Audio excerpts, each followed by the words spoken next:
Projeto Traças Digitais. Audiolivros para a formação de leitores, professores e comunidade. Departamento de Humanidades e Educação. Unijuí. Conteúdo acessível para deficientes visuais. Para mais informações, acesse gg.gg/traças digitais Unijuí. Oi. Bom, estamos fazendo um podcast suscitado por discussões muito pertinentes no curso de graduação, envolvendo múltiplas áreas, mas com um tema, né, um ponto de contato, um tema em comum, que é, vamos pensar assim, um tema maior, guarda-chuva, que é a cibercultura e educação. Mas dentro dessa discussão, eu convido aqui o professor José Fernandes, do curso de História da Unijuí, para nos alimentar um pouco, José, com uma discussão que é tão pertinente, seja pela alegoria, né, do mito da caverna de Platão, mas por uma questão que não é somente simbólica, né, que faz todo sentido a gente articular, e tu fazes isso muito bem, e daí o convite, a proposta é indecente, né, para tu nos ajudar e alimentar também o nosso conhecimento do ponto de vista da área, né, de um professor da área de história, e que sim, né, dados os atravessamentos dessa discussão cibercultural ou numa esfera de tecnologias e educação, independentemente da área de formação do sujeito, seja língua, história, filosofia, matemática, educação física, o campo que for, né, José, é tão pertinente esse tipo de discussão no sentido da gente entender simbolicamente, filosoficamente, ou até mesmo do ponto de vista antropológico e sociológico, de que forma a gente pode conceber, e fica, né, à vontade para fazer essa relação da forma que tu julgar melhor, trazendo conceitos que tu julgares melhor, como que a gente pode conceber, né, quais as possíveis metáforas ou relações, associações do mito da caverna e tudo, né, que ele suscita, seja do ponto de vista do sujeito dentro da caverna e tudo que ela pode representar, até a própria saída, né? Então, ao vislumbrar aquela luz, as N interpretações, né, que não necessariamente ou não unicamente apontam aquele outro lado como sendo uma saída, né? Então, nem sempre poderemos entender que eu estou preso na caverna e que a saída é a liberdade, é o conhecimento e tudo mais, né? Temos muitas interpretações que justamente nos favoreceriam voltar à caverna, né, numa zona de conforto ou algo assim. Enfim, não vou direcionar respostas.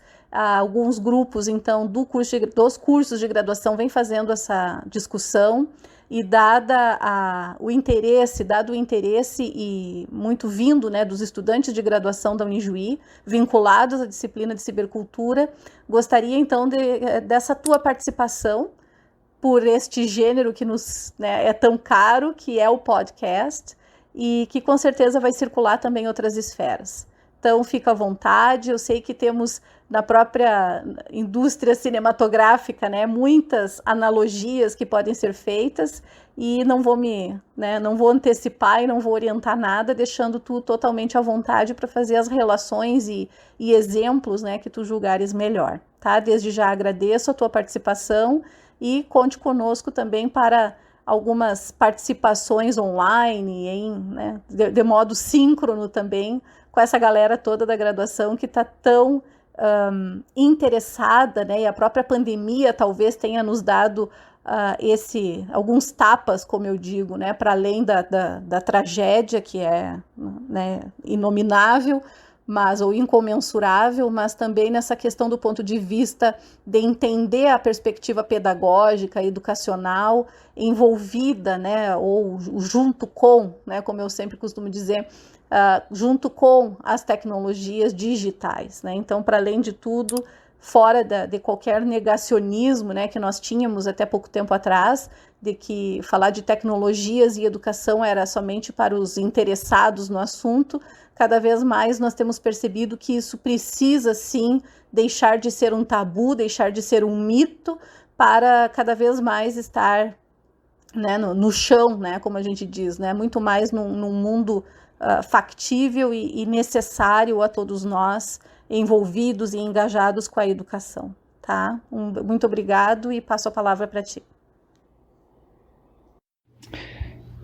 Então, Fábio, muito obrigado. Em primeiro lugar, agradecer o convite, né? Fico muito feliz de poder conversar aí com os nossos graduandos que estão fazendo cybercultura nesse semestre. Também fico muito feliz de que essas questões tenham sido suscitadas, né? Quando a gente propunha lá no material didático que a gente escreveu conjuntamente, procuramos deixar várias brechas para esses aprofundamentos, né? Esses movimentos mais introspectivos, né? De refletir profundamente sobre o que representam essas mudanças que são promovidas pela cybercultura, né? Pela ascensão dessa nova cultura que toma o nosso mundo. Talvez isso tenha ficado ainda mais em evidência dado o contexto, né? Veja que nós já vínhamos de um movimento muito intenso, especialmente do final dos anos 90 para cá, de migração, né? de vários campos da educação para cybercultura, mas sempre de modo muito lento, né? É uma transformação muito lenta. Na verdade, muito mais do que se fazia era adotar mecanismos tecnológicos, as nossas didáticas, sem efetivamente mudar a nossa metodologia. Então, acho que agora, de certa forma, esse movimento todo que se criou por força da pandemia, ele gerou uma necessidade de adaptação mais ampliada. E essa adaptação, ela exige um esforço de entendimento do que a cultura digital efetivamente significa. E nesse contexto, o mito da caverna, ele apareceu para nós lá nas discussões de uma forma muito interessante. Lembrar que quando eu propunha naquela primeira parte da apostila, aquele movimento de estudo da evolução tecnológica, nessa perspectiva dos mecanismos de comunicação, né, das ferramentas comunicacionais, eu trabalhava com 4 momentos em que a humanidade dá um salto muito grande, né? Alguns desses momentos são pontuais, né? Eles se dão numa determinada época, como por exemplo o surgimento da internet, nesse último movimento aí da Guerra Fria para cá. Mas outros são mais amplos, eles não acontecem em um único lugar e nem ao mesmo tempo, eles acontecem em espaços e tempos relativamente próximos, mas dentro de um contexto histórico maior. E aí eu me refiro, por exemplo, ao surgimento da linguagem, por volta de 60 mil anos atrás. A linguagem complexa, essa linguagem que é capaz de transmitir significado, né? É capaz de criar símbolos para dar sentido a emoções, a sentimentos e a própria realidade à nossa volta. O surgimento da linguagem em diferentes tempos, em diferentes espaços, ela vai possibilitar uma rápida evolução da humanidade, e inclusive o abandono do seu território original. Pelo menos grande parte dos humanos acabam deixando a África para trás e se disseminando pelo planeta. A linguagem é uma das ferramentas que possibilita essa organização de grupos cada vez maiores de humanos cooperando, trabalhando juntos, enfim.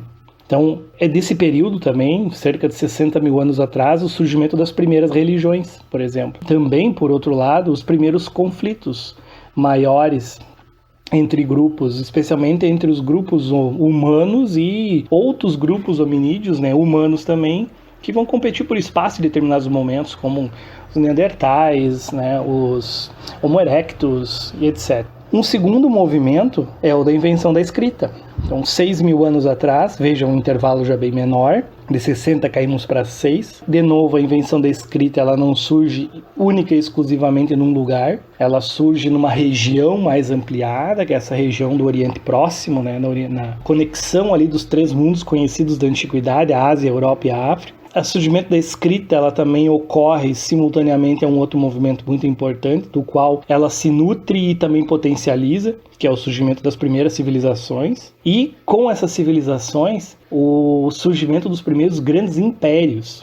E aí os maiores conflitos que a gente vai ver até então vão ocorrer ali. Conflitos fronteiriços, conflitos geopolíticos, luta por território, inclusive conflitos que dizem respeito às crenças, às manifestações culturais, à forma de leitura de mundo, enfim. Já há 500 anos atrás, bem mais recente, no período do Renascimento, né, o final da Idade Média e o Renascimento, nós vamos ter o surgimento da imprensa. E a imprensa ela vai ser um outro desses movimentos revolucionários que vai jogar a humanidade num outro patamar evolutivo.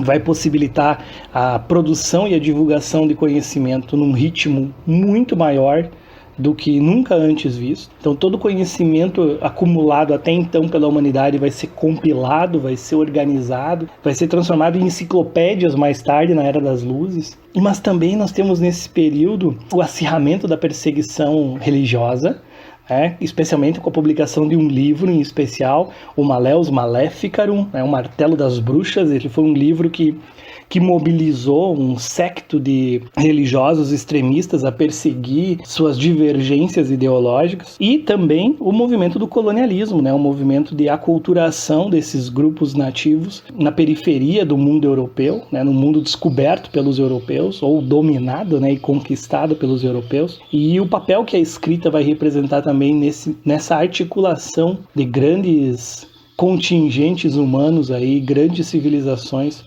que vão partir para conquistas de cada vez maior envergadura, até chegar nos últimos 50 anos da Guerra Fria, e desse movimento de criação de um sistema automático de informação, a infomática, a informação automatizada, com finalidades obviamente militares, naquele contexto, mas que acabou se disseminando para chegar na nossa geração como a tecnologia mais revolucionária que talvez a gente já tenha inventado. E eu coloco essas 4 no mesmo patamar de potencial revolucionário, potencial transformador da realidade histórica desse contexto. E aí eu faço uma relação aqui entre esses 4 termos, que é muito legal, que é uma relação que eu tirei de uma leitura, de um livro que eu li recentemente do Umberto Eco. Na verdade é um diálogo entre o Umberto Eco e o Jean-Claude Carrière, um historiador. Chama-se Não Contem com o Fim do Livro. É um livro que a gente estudou também no projeto Traças Digitais, já comentamos ele várias vezes nas nossas discussões do projeto. E ele cita uma informação muito interessante. Olha só que legal. Os maiores surtos religiosos, os maiores movimentos de crescimento do fanatismo e de perseguição e de cerceamento das diferenças de pensamento e de ideologia, elas surgiram não em períodos obscurantistas, mas no final desses períodos obscurantistas, nas eras de transformação tecnológica. Justamente nesses momentos onde a gente tem o potencial de transformar efetivamente a realidade, é que nós temos esses surtos mais intensos de perseguição, de cerceamento e de silenciamento de um movimento que, por força da comunicação, consegue colocar em xeque as grandes tradições, o conservadorismo e a repetição de muitos desses fenômenos há gerações.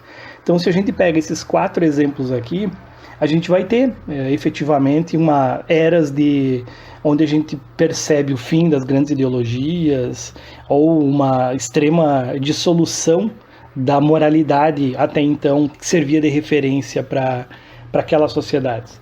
Então olha que interessante, a partir do momento em que a tecnologia comunicacional, quer seja a linguagem falada, escrita, a imprensa ou a internet, ela surge, ela nos coloca automaticamente num movimento de saída de uma realidade para a qual a gente estava acostumada e de entrada em uma nova realidade, por força das informações que vão circular, por força das relações que a gente vai fazer com outros indivíduos de outros contextos que talvez a gente nunca nem soubesse que existissem, não fossem essas tecnologias comunicacionais. Então, a analogia que eu faço aqui com o mito da caverna é exatamente essa. A partir do momento em que uma tecnologia nos possibilita deixar para trás, não sem conflito, obviamente, mas deixar para trás uma realidade marcada por um conjunto de tradições e de ideologias e adentrar uma nova realidade, a gente está efetivamente abandonando uma caverna a qual a gente viveu durante algumas eras e entrando numa nova realidade,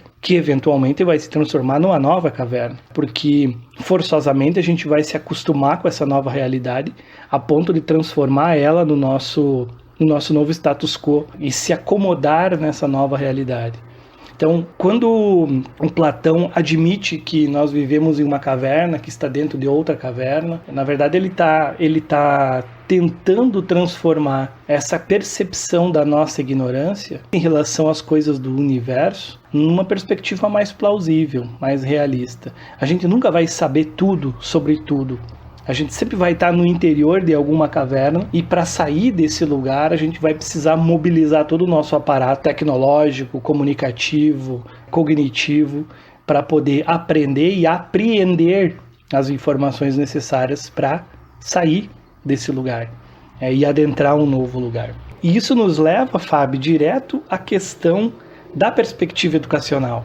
Uma vez que a educação ela deve possibilitar ao indivíduo justamente essa preparação, essa construção desse olhar sensível, né? Veja que quando Platão fala do sensível, né, ele fala de que atingir o conhecimento implica em a gente poder converter o sensível em inteligível, ou seja, a gente poder despertar, reviver, relembrar esse conhecimento que eventualmente a gente possui das coisas. Então, o indivíduo se liberta das aparências para se abrir ao conhecimento das ideias verdadeiras. A gente precisa superar aquilo que apenas os nossos sentidos nos apresentam e precisa efetivamente ter uma noção concreta dessa realidade.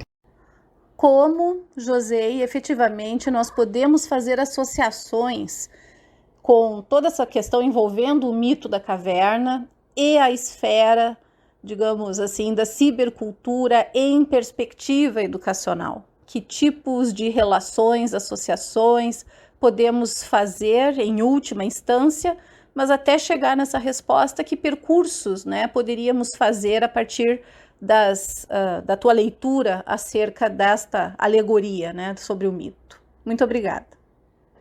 Só a educação possibilita ao indivíduo o aparato necessário para poder compreender essa complexidade que vai além daquilo que os sentidos objetivamente nos apresentam. E também, de certa forma, esse novo movimento que a gente vive, essa nova era tecnológica, marcadamente pela cybercultura, né, pelo digital, ela também traz novos desafios, especialmente no sentido de que, bom, se no movimento anterior nós vivíamos em eras, pelo menos até o final da Idade Média, nós vivíamos em eras onde o acesso à informação era dificultado, tanto por questões ideológicas quanto por questões formativas. Você não podia ter acesso a determinados livros, ou por mais que você tivesse, você não teria condições de lê-lo, porque não sabia ler, ou porque não sabia ler naquele idioma em que o livro estava escrito. Então hoje não, hoje a gente tem acesso a praticamente a universalidade de tudo que foi produzido pela experiência humana. Praticamente tudo a gente consegue,